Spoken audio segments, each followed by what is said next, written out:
किस नंबर 37। वो जिन 5 लोगों के वो रूम में आया था उन्हीं में वापस चला गया, जबकि ईमान अकेली बैठी रह गई थी। वो अल्लाह से पूछना चाहती थी, आखिर उसने ऐसा क्यों किया? वो तो अपनी खामोश एकतरफा मोहब्बत को कहीं अंदर दफना चुकी थी। फिर क्यों इस मौके पर अल्लाह उस शख्स को सामने लाया था, जब वो खुद एक स्याह के साथ थी? उसे अपनी आंखें नम होती महसूस हुई। वो अकेडमी से निकल आई। बाहर अंधेरा था और खुशगवार ठंडी हवा चल रही थी। उसने हाथ से बात करने की कोशिश नहीं की थी और ना वो ऐसा चाहती थी, पर वो हॉस्टल नहीं जाना चाहती थी। जो धमाका उसके सर पर हुआ था, उसके लिए ज़रूरी था वो बाहर ही रहकर खुद को नॉर्मल करती। कोई उसका हमराज नहीं था। वो किससे जाकर अपनी तकलीफ़ बयान करती, किससे मदद माँगती, किसके सामने अपना दिल हल्का करती? वो अपने अंदर उतरती खामोशी के साथ एक कॉफ़ी शॉप में आकर बैठ गई। ग्लास विंडो के पास रखी कुर्सी पे बैठकर वो बाहरी रोशनियों से भरी स्ट्रीट देखने लगी। लोग आ जा रहे थे, स्याह चहलकदमी कर रहे थे। उसे शिकवा तो हुआ था अल्लाह से, पर उसे ज़ुबान से कुछ नहीं बोला। दिमाग में अजीब सी दर्द की टेस उठी थी। वो कई लम्हे बैठी रही। वेटर उसके पास आया तो उससे हॉट कॉफ़ी का ऑर्डर दिया और मेज़ पर रखे ग्लास को घूरने लगी। उसके हाथ चोली में रखे थे। बैग के स्ट्रैप्स अब तक कंधे पर थे, जबकि वो नीचे लटक रहा था। वो जैसे बैठी थी वैसे ही झुकते हुए उसने दाईं जानिब से सर मेज़ पे टिका दिया। खामोशी उसके साथ का हिस्सा थी। वो अब बिना पल के झपकाए ग्लास विंडो से नजर आते आसमान को देख रही थी, जहाँ तारे टमटमा रहे थे। एक था मासीन, जो उस पर दिल और जान से मरता था और उसे लगता था ईमान उसके लिए रोशनी बनकर आई थी। और एक था हाथ, जो उसे जानता तक नहीं था और वो उसकी चाहत था, खामोश मोहब्बत, जिसे उससे खुद से भी छुपा कर रखा था। कभी कभी उसे लगता था ये मोहब्बत नहीं है, सिर्फ अकीदत है। पर जब जब वो सामने आया उसके दिल ने बगावत कर दी थी। ईमान के साथ रहते हुए कभी कोई जान ही नहीं पाया कि उस पर किसी शख्स का बसेरा था, जो उसे किसी और जानिब देखने ही नहीं देता। मासिल से गुरेज की एक वजह वो सफ़ेद शख्स भी था, जो उसे किसी और का होने नहीं देता था। कोई जान ही नहीं पाया। वो हर जगह उस सफ़ेदी को ढूंढती थी जो उस शख्स से जुड़ी थी।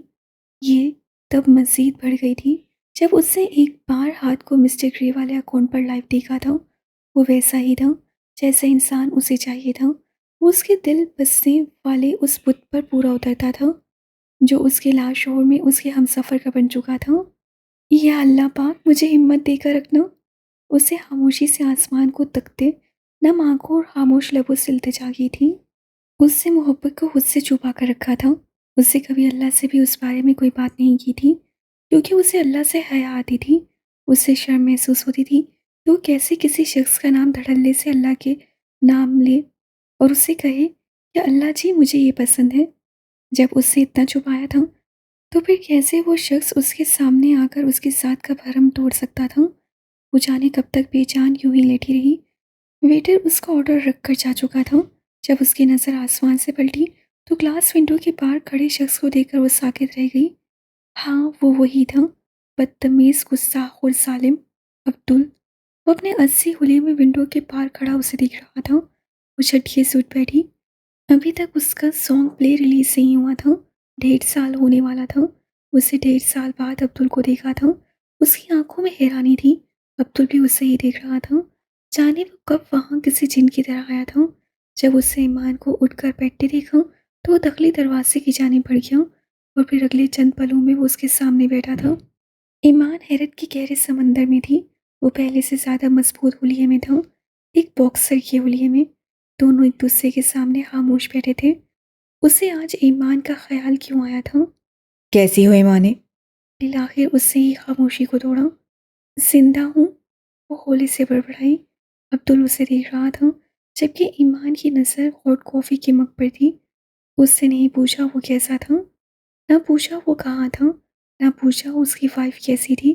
उससे कुछ ना पूछा, उसे पूछना ही नहीं था। मैं तुम्हें कुछ बताना चाहता हूँ। वो संजीदा था। मैं सुनने में दिलचस्पी नहीं रखती। सपाट तासुरात से आ रही चेहरा। अब्दुल ने तड़प कर उसे देखा। वो जाने कहाँ खो गई थी। वो पहली वाली ईमानी नहीं लग रही थी।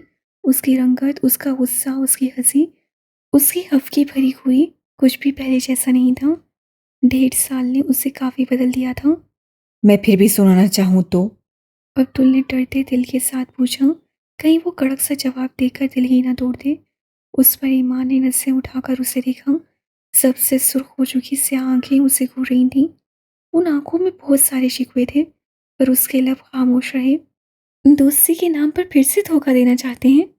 सवाल ऐसा था कि अब्दुल के दिल पर घौंसा सा पड़ा। वो तड़प उठा था।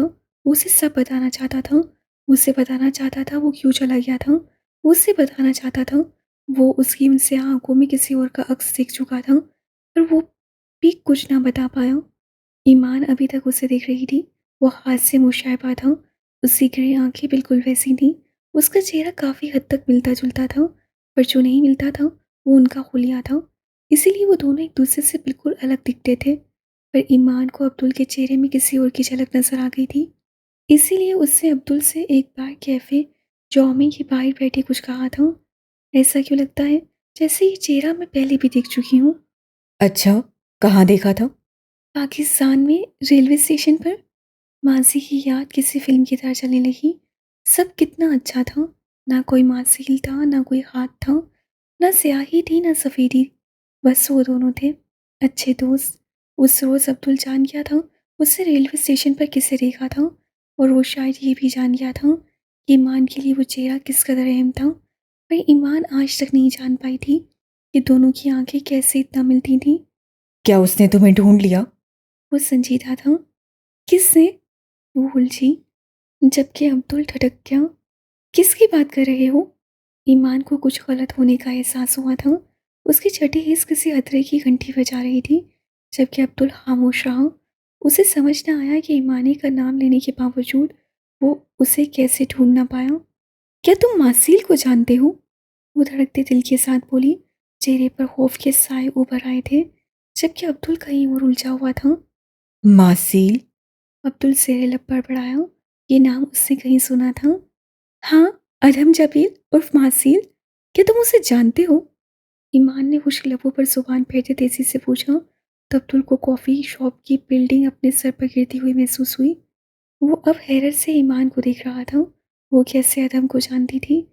उसने आज ही ईमान की तलाश की थी, क्योंकि वो उसे बताना चाहता था वो कौन था, उसका आरजे से क्या ताल्लुक था, और वो क्यों गायब हो गया था। वो उससे मिल भी गई थी, पर अदम वो कहाँ से आ गया था? वो बेयकीनी से ईमान का चेहरा देख रहा था। अब्दुल के साथ जो प्ले सॉन्ग रिकॉर्ड किया गया है, उसकी रिलीज़ रोक दो। वो कमरे की खिड़की में खड़ा था, जहाँ से पूरा वेलेंसिया नजर आ रहा था। वो फ़ोन कान से लगाए सर जो सपाट लहजे में किसी को हुक्म दे रहा था, जबकि दूसरी जानिब फ़ोन सुनने वाले के सर पर गन रखी थी। एक शख्स सूट बूट में मलबूस, चेहरा मास्क में छुपाए उसके सर पर खड़ा था। ये वही डायरेक्टर था जिसने अभी अभी अब्दुल के साथ फॉलन एंजल पर अपनी शूटिंग मुकम्मल की थी, और उसे समझ न आया था अचानक उसके घर में क्यों घुस आया था, और अब उसके सर पर गन ताने खड़ा था। उसने खामोशी से डायरेक्टर को फ़ोन पकड़ा दिया था। वो अपनी कांपती टांगों से फ़ोन के दूसरी जानिब मौजूद शख्स का हुक्म सुन रहा था। लेकिन मैं ऐसा क्यों करूँ? मैंने बहुत पैसा लगाया है उस पर। डायरेक्टर ने एहतजाज किया। उसे इतना समझ आ गया था कि ये अब्दुल का कोई दुश्मन था। जितना लगाया है, उससे डबल तुम्हें मिल जाएगा। पर याद रहे, अगर ये सॉन्ग रिलीज़ हुआ, तो तुम नहीं बचोगे। उससे फ़ोन पर धमकी दी। अगर रिलीज़ ना हुआ, तो अब्दुल मुझे मार डालेगा। डायरेक्टर के चेहरे पर खौफ वाज़िया था। अब्दुल आए तो उसे ये सब जो तुम्हारे साथ हो रहा है, साफ-साफ बता देना। टूं-टूं की आवाज़ से फ़ोन बंद हो गया। मार्क्स वाले शख्स से गन अभी तक उसकी कनपट्टी पर रखी हुई थी। डायरेक्टर के पसीने छूट गए थे। वो अब इस वक्त को कोस रहा था जब उससे अब्दुल को साइन किया था। अकाउंट नंबर लिखो। मास्क वाले शख्स ने अपना फ़ोन डायरेक्टर के सामने किया। कल सॉन्ग की रिलीज डेट थी। डायरेक्टर ने कांपते हाथों से उसके फ़ोन में अपना अकाउंट नंबर टाइप किया। आज शाम तक तुम्हें पेमेंट मिल जाएगी, पर याद रखना, ये सॉन्ग अगर हमारी मर्जी के बिना रिलीज़ हुआ, तो तुम नहीं बचोगे। मास्क वाले शख्स ने फुनकारते कहा, और फिर गन उसके सर पर इस अंदाज से मारी कि वो वहीं ठह गया। अब्दुल चला गया था, बिना कुछ बताए, बिना कुछ बोले, जबकि वो वहीं बैठी रह गई। कई लम्हे वो उलझे ज़हन के साथ यूं ही बैठी रही, चौंकी तब जब मासील का फ़ोन आया। उसका फ़ोन बार-बार बज रहा था, फिर उसे उठाना पड़ा। कहाँ हो? बेताबी से पूछा गया। ईमान ने कॉफ़ी शॉप का नाम बताकर फ़ोन बंद कर दिया। कुछ देर बाद वो उसके सामने बैठा था। ईमान की कॉफ़ी वैसे ही रखी थी। मुझे बुला लिया होता। अकेली क्यों बैठी हो? वो अब उस पर नसें जमाए कह रहा था, जबकि ईमान खामोशी से बैठी रही। उसे समझ नहीं आ रहा था, ज़िंदगी उसके साथ क्या खेल खेल रही थी। अगर मैं कहूँ मैं किसी से मोहब्बत करती हूँ तो? ईमान ने नसें उठाकर उसे देखा। वो जो मेन्यू चेक कर रहा था उसके हाथ थम गए। उससे बेख्तियार ईमान को देखा, दोनों की नजरें मिली। वो किसी मजाक के मूड में नहीं थी। वो कुछ सानिए देखता रहा। तुम मोहब्बत नहीं कर सकती ईमान। वो एहसासिया हंसा, फिर से मेन्यू की तरफ मुतवज्जा हो गया। अगर मैं कहूँ तो? तुम मोहब्बत नहीं कर सकती ईमान। तुम दिल में भी एक दिमाग रखती हो। हवास में रहने वाला शख्स मोहब्बत नहीं कर सकता, और तुम्हारा ताल्लुक उस ज़ात से जुड़ा है जो तुम्हें मदहोशी में भी होश खोने नहीं देता। तुम भला मोहब्बत कैसे कर सकती हो? तुम मोहब्बत कर ही नहीं सकती। उसकी नसें अभी तक मेन्यू पर थीं, पर उसका लहजा उसके अंदर की तकलीफ को बयान कर रहा था। मासूल दिलपुज़ एक लड़की की मोहब्बत नहीं जीत पाया था। वो कितने यकीन से कह रहा था। ईमान उसे देखती रही। मासिल ने वेटर को बुलाकर दोनों के लिए फ्रेश कॉफ़ी ऑर्डर किया था, और फिर जैसे गहरा सांस लेते अपने अंदर की तकलीफ को दबाकर उसकी जानिब देखा। वो मुस्कुरा दी, फीकी सी मुस्कुराहट। ठीक ही तो कह रहा था। वो भला किसी से मोहब्बत कैसे कर सकती थी? शायद ये सब वक्ती था, वो सोच कर रह गई। पर वक्ती एहसास सालों आपसे चिमटे नहीं रहते। आपको कोई मसला नहीं, मुझे आपसे मोहब्बत ना हुई तो? वो सवालिया नजरों से उसे देखने लगी। हाँ, कोई मसला नहीं, पर शर्त यह है कि तुम्हें किसी और से मोहब्बत ना हो। वो अब संजीदा था। ईमान की फीकी सी मुस्कान भी गायब हुई। उसे जबरदस्ती मुस्कुराने की कोशिश भी ना की। वो बस खाली निगाहों से उसे देखती रही। हो गई तो? उसे धड़कते दिल के साथ पूछा। मासिल ने चौंक कर उसे देखा। कम से कम जब से तुम मेरे साथ हो तब से तो किसी ऐसे शख्स को नहीं देखा जिस पर तुम जैसी लड़की का दिल आ जाए। No, never. तो मतलब ऐसा हो ही नहीं सकता। पर मासिल ये नहीं जानता था कि वो शख्स तो हमेशा से था। हमेशा से, हर जगह, हर कहानी में, आंखों से ओझल पर वजूद रखने वाला। तुम ईमानी को ढूंढने कब जाओगे? वो दोनों स्कूल में थे। जब से वो पाकिस्तान से वापस आए थे, अब्दुल की ज़ुबान बस एक ही नाम लेती थी, ईमाने, ईमाने, ईमाने। इस वक्त वो स्कूल के गेट से अंदर दाखिल हुए ही थे जब अब्दुल ने फिर से उसका जिक्र छेड़ दिया। भूल जाओ उसे। संजीदा सा हाथ सपाट लहजे में बोला। क्या मतलब भूल जाऊं? और क्यों भूलूं? उसकी पेशानी पर सिलवटें उभरी। क्योंकि वो हमारी नहीं है। और अब मेरा दिमाग खाना बंद करो। वो उकता चुका था। दोनों मोटे मोटे कपड़े पहने बर्फ से बने कालीन पर चल रहे थे। दोनों के नाक सुर्ख पड़ चुके थे, और दोनों जुड़वा होने की वजह से काफ़ी हद तक एक दूसरे से मुशाबा थे। हाथ तेज तेज कदम बढ़ाता क्लास की जानिब जा रहा था। ईमानी हमारी है, सुना तुमने? वो हमारी है, तुम्हें उसे लाना ही होगा, नहीं तो अच्छा नहीं होगा। वो पीछे खड़ा जोर से चिल्लाया, और फिर तेजी से मुट्ठी भर के बर्फ का गोला बनाया और अपनी कुव्वत से हाथ को दे मारा। हाथ ना रुका ना पलटा। वो उसी रफ्तार से आगे बढ़ता रहा, जबकि अब्दुल का चेहरा गुस्से से मजीद सुर्ख हुआ। ऐसे कैसे वो मुकर सकता था? हाथ ईमाने नहीं मुकर सकता था। वो उसे मुकरने नहीं देगा। और फिर उस रात हाथ अपने और अब्दुल के मुश्तरका कमरे में आया तो वो देख कर टटक गया। अब्दुल ने दोनों के सिंगल बेड के दरमियान रखे सफ़ेद रंग के साइड टेबल पर ईमानी की तस्वीर, जो उसे अस्पताल में बनाई थी, फ्रेम करवा कर रखी हुई थी। वो दोनों उम्र में छोटे थे, पर ज़हनी तौर पर वो अपने आप को किसी नौजवान से कम नहीं समझते थे। हाथ को अपने कमरे में इंसानों या जानवरों की तस्वीरें नहीं पसंद थीं। वो गहरा सांस लेते आगे बढ़ा और उससे फ्रेम को उलट कर रख दिया। वो झुककर अपने जूते उतार रहा था जब अब्दुल कमरे में आया। वो अपने नन्हे हाथों में फुटबॉल थामे हुए था। उसे जैसे ही फ्रेम को उल्टा रखा देखा तो उसकी तेवरी चढ़ गई। उसने तेजी से आगे बढ़कर फ्रेम सीधा करके रखा। हाथ ने उसे घूरा, देखा पर कहा कुछ नहीं। अगर तुमने दोबारा ईमानी की तस्वीर को हाथ लगाया तो मैं तुम्हारा गला काट दूंगा। किसी पेशावर कातिल की तरह वो उसे धमकी देकर जा चुका था, जबकि हाथ ईमानी को घूर कर रह गया। ये तो तय था, अब्दुल उसे कभी ईमानी को भूलने नहीं दे सकता था। हाथ एकेडमी के लॉन में धरी कुर्सियों में से एक पर बैठा था। वो उस एकेडमी के एमडी के साथ बैठा जो उसका क्लास फेलो रह चुका था। एमडी का नाम मुर्तज़ा था, और वो तुर्की से था। हाथ की उससे अच्छी बोलचाल थी। वो दोनों इस वक्त डूबे सूरज की किरणों तले बैठे थे। मेज़ पर कॉफ़ी के 2 मग पड़े थे। साथ ही लंबी रात आ रही थी जो सीधा सेमिनार रूम तक जा रही थी। वो दोनों किसी मौजू पर गुफ्तगू कर रहे थे जब मुर्तज़ा की नज़र सामने से आते ईमान पर पड़ी थी। वो स्याह सादा शलवार कमीज पहने हुई थी। स्याह शॉल उसके कंधों पर थी, जबकि पाँव पर स्याह जूतों में कैद थे। उसका बैग कंधे पर था। वो ऑफिस से सीधा गेट में आती थी। उसके सर पर क्रीम कलर का स्कार्फ था। उसे पोनी टेल कर रखी थी और स्कार्फ अच्छे से सर पर जमा था। वो इस होलिये में आती बहुत अच्छी लग रही थी। मुर्तज़ा की नज़र जैसे ही उस पर पड़ी, उससे फ़ौरन कहा, हाथ, शी इज़ द वन। ये वही है, ईमान बिनते अब्दुल्ला, जिसके कॉलम्स और आर्टिकल तुम्हें पसंद आए थे। उसके कहने पर हाथ ने ज़रा सा रुख मोड़कर ईमान को देखा। वो अब फ़ोन पर मसरूफ़ थी। वो उसे पहचान चुका था। वो चेहरे नहीं भूलता था। उसे वो चेहरा याद था। बेशक ये काफ़ी साल पहले की बात थी, पर उसने ज़िंदगी में पहली बार किसी लड़की को अपनी जगह दी थी। काफ़ी ज़हीन लड़की है। मैंने उसका फॉर्म चेक किया था। पाकिस्तान से ताल्लुक़ है। दिन में जॉब करती है और शाम में यहाँ आती है। दोनों की नज़रें उसी पर जमी थीं। वो कदम-कदम बढ़ाती उनके करीब आ रही थी। अगर थोड़ी सी मेहनत की जाए तो ये लड़की लिखने के साथ-साथ अच्छा बोल भी लेगी। वो करीब आई और बिना उनकी जानिब देखे आगे बढ़ गई। मुर्तज़ा को थोड़ी हैरानी हुई। क्या वो वाक़ई 2 खूबसूरत मर्दों को बिना देखे गुज़र गई थी? उसे सलाम तक नहीं किया था। ऐसा नहीं था उनमें से कोई भी दिल फेंक था, पर मुर्तज़ा को इतना तो यकीन था, उन्हें सलाम करेगी। अमूमन मुसलमान लड़कियां उनके एहतराम में गुजरते हुए सलाम ज़रूर करती थीं, और गैर मुस्लिम जो सीखने आती थीं, वो हर तरह से गुफ्तगू की कोशिश करती थीं। वो जा चुकी थी। उसने पलट कर भी नहीं देखा था। हाथ ने गहरा सांस फिजा में हारिज किया। क्या इसने अभी-अभी हमें नज़रअंदाज किया है? मुर्तज़ा ने हैरत से हाथ को देखा। अब तुम उसकी इतनी तारीफ़ कर रहे थे। अगर वो यहाँ रुक कर हमसे बात करने की कोशिश करती तो मैं डिसअपॉइंट हो जाता। अच्छा हुआ वो गुज़र गई। हाथ की अलग ही मंतक थी। उसे फैन गर्ल टाइप लड़कियां कभी अच्छी नहीं लगी थीं। उसकी बात सुनकर मुर्तज़ा होले से मुस्कुरा दिया। बस, साबित हुआ, उसे अहमद मुर्तज़ा और हाज जबील में कोई दिलचस्पी नहीं है। वो सोचते हुए बोला तो हाथ मुस्कुराए बिना नहीं रह पाया। वो दोनों अब 10 साल के थे। हाथ लाइब्रेरी में बहुत सारी किताबें कारपेट पर फैलाए बैठा। वो किसी सवाल का जवाब ढूंढ रहा था। अचानक किसी आंधी तूफान की तरह भागता हुआ अब्दुल अंदर दाखिल हुआ।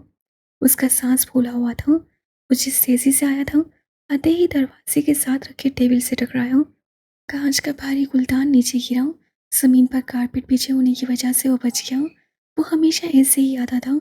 बाहर होता तो मारपीट करता, और घर होता तो तोड़ फोड़। ये देखो, मैंने क्या बनाया है। वो हाथ में टेबलेट थामे पुरजोश सा उसकी जाने बढ़ा। वो सामने ही बैठ गया। वो टेबलेट को हाथ के सामने किया। स्क्रीन पर एक छोटी सी बच्ची की तस्वीर थी। कोई 4 साल बच्ची थी। हाथ ने स्क्रीन देखकर सवाल नजरों से अब्दुल को देखा। वो मुंह से कम ही बोलता था। उसके सवाल जवाब अक्सर उसकी निगाहों से या फिर चेहरे के तासुरात से होते थे। फिर भी उसकी निगाहें अब्दुल से यही पूछ रही थी, किसमें क्या देखूं। ये ईमाने है। मैंने एक ऐप पर उसके चेहरे की तस्वीर डाली थी। वही बेबी ईमाने। ऐप ने ये चेहरा बनाकर दिखाया है। देखो, ईमाने अब 4 साल की उम्र में ऐसी दिखती होगी। उसकी आंखों में सितारों जैसी चमक थी। हाथ ने उसे ऐसे देखा जैसे वो कोई बहुत बड़ा बेवकूफ़ हो। वो खामोश रहा। कोई ऐसा दिन नहीं गुजरता था जब अब्दुल ईमानी का नाम न लेता हो। अब्दुल की नज़र स्क्रीन पर थी, जबकि हाथ उसे अफसोस से देख रहा था। उसकी जानिब से खामोशी पाकर अब्दुल ने सर उठाया। दोनों की नसें पल भर को टकराईं। उसके तासुरात फ़ौरन बदले। पुरजोश से अब्दुल का नाक अब गुस्से से फूल चुका था। वो अब झटके से उठ खड़ा हुआ। हाथ ने उसके उठने पर सुकून का सांस लिया कि वो चल जा रहा था, वरना उसका दिमाग खाता रहता। तुम्हारी आंखें चीख-चीख कर मुझे इडियट कह रही हैं। इन्हें मना करो, वरना निकाल कर जॉर्जी कुत्ते को डाल दूंगा। वो गुस्से से फंकारता दरवाजे की जाने बढ़ा और फिर बाहर निकल गया। जॉर्ज उनका हमसाया था। हाथ की निगाहें दरवाजे पर जमी थीं। वो थोड़ा हैरान था। अब्दुल बिना किसी चीज़ को ठोकर मारे चला गया था, पर अगले ही लम्हे वो दरवाजे में उभरा। जिस साइड टेबल से उसके आने पर गुलदान गिरा था, उसे जोरदार लात टेबल को दे मारी और फिर गायब हो गया। टेबल ज़मीन बोझ था। हाथ ने अपना रुका हुआ सांस बहाल किया। अब अगला पूरा हफ्ता अब्दुल उसे टॉर्चर करने वाला था। उसकी क्या मजाल, वो अब्दुल की ईमानी को इग्नोर करते। 13 साल बाद 2 दिन हो गए थे। डायरेक्टर अब्दुल का फ़ोन नहीं उठा रहा था। कहाँ तो प्ले सॉन्ग रिलीज़ होने से पहले वो अब्दुल के पीछे पड़ा हुआ था, और अब वो गायब हो चुका था। अब्दुल का नंबर शायद उससे ब्लॉक कर दिया था। अब्दुल का तो दिमाग घूम गया। उससे मेहनत की थी। वो कभी अपनी मेहनत को ज़ाया नहीं जाने देता था। ये तो उसका फेवरेट काम था। उसके फॉलन एंजल का प्ले सॉन्ग।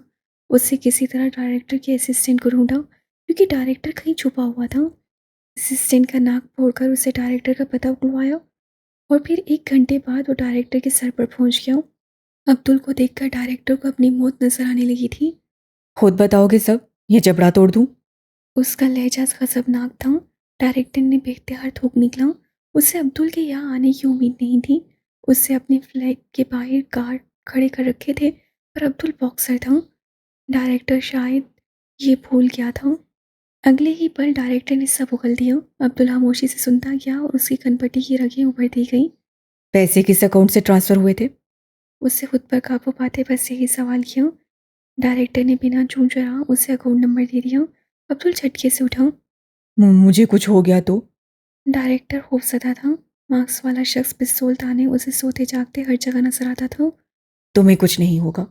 जिसने भी ये सब किया है वो यही चाहता है कि मैं उस तक पहुंचूं, वरना वो तुम्हें कैश देता, रकम अकाउंट से ट्रांसफ़र ना करता। वो कहता तेजी से निकल गया, जबकि डायरेक्टर ने अटका हुआ सांस बहाल किया। और फिर 1 घंटे बाद वो ये पता लगाने में कामयाब हो गया कि डायरेक्टर को किससे रकम भेजी थी। उसका फ़ोन नंबर तक अब्दुल ने निकलवा लिया था। अब्दुल ने नंबर मिलाया, दूसरी जानिब से दूसरी बेल पर फ़ोन उठा लिया गया। अब्दुल? दूसरी जानिब से फ़ोन उठाते ही कहा गया, जैसे उसी के फ़ोन का इंतज़ार हो। कौन हो तुम? अब्दुल ने सख्त लहजे में पूछा। लोकेशन भेज रहा हूँ, मिलना है तो आ जाओ। इतना कहकर फ़ोन बंद कर दिया गया। कुछ देर बाद उसे लोकेशन का मैसेज मौसूल हुआ था। वो जबड़े भेजता अपने बालों को पोनी में बांधते अपनी हैवी बाइक पर बैठकर उसे हवा की स्पीड से भगा ले गया। लोकेशन ज़्यादा दूर की नहीं थी, एक मशहूर होटल की लोकेशन थी। कमरा नंबर भी लिखा हुआ था। वो भागते हुए होटल में दाखिल हुआ और सीढ़ियाँ चढ़ता ऊपर की जानिब भागा। सिक्योरिटी ने उसे रोकने की कोशिश की थी, पर वो रुका नहीं। जैसे ही मतलूबा कमरे के सामने पहुंचा, उसे लात मारकर दरवाज़ा खोला। सामने ही बेड पर कुर्सी पर कोई बैठा था। कमरे में अंधेरा था, बिल्कुल हल्की सी रोशनी थी जिसमें एक शख्स का सरापा नजर आ रहा था, पर वासिया नहीं था। सिक्योरिटी वाले उसके पीछे पीछे ऊपर भागे आए थे। अब्दुल का सांस फूला हुआ था। वो बिना आसीनों की टी शर्ट पहने हुए था। उससे स्विच बोर्ड पर हाथ मारकर लाइट ऑन की। वो जानता था वो किसी का जबड़ा तोड़ने वाला था, पर जैसे ही उसकी नज़र कुर्सी पर बैठे शख्स पर पड़ी, वो साकित रह गया। सामने ही कुर्सी पर हाथ बैठा था, पुरसुकून सा, हमेशा की तरह खामोश और पुरस्रार। हाँ, वो हाथ था, हाथ जबील, अब्दुल जबील का जुड़वां भाई। वो दोनों एक दूसरे से 13 साल बाद मिल रहे थे। सिक्योरिटी वाले कमरे तक पहुंच चुके थे। आप लोग जाएं, ये मुझसे मिलने आए हैं। हाथ ने कहा तो गार्ड वापस पलट गए। अब्दुल के जबड़े मजीद भींच गए। वो कुर्सी से उठ खड़ा हुआ, पेन की जेबों में हाथ डाले वो पुरसुकून सा खड़ा था। दोनों एक दूसरे के आमने सामने थे। दोनों का कद एक जितना था, अलबत्ता अब्दुल का जिस्म कसरती था। आज भी हमेशा की तरह अब्दुल गुस्से से भरा हुआ था, जो किसी भी वक्त फट सकता था, और हाथ उतना ही पुरसुकून और बोलती आंखों के साथ सामने वाले को जलाकर राख करने का हुनर रखता था। तो मैंने तुम्हें ढूंढ ही लिया। हाथ फाते था, उससे हारना नहीं सीखा था। उसे जिन लोगों की तलाश होती थी, वो खुद उस तक चल कर आते थे। हाँ, वो वही था जो मंजर आम पर नहीं था, पर शतरंज के मोहरे उसकी मर्जी से चलते थे।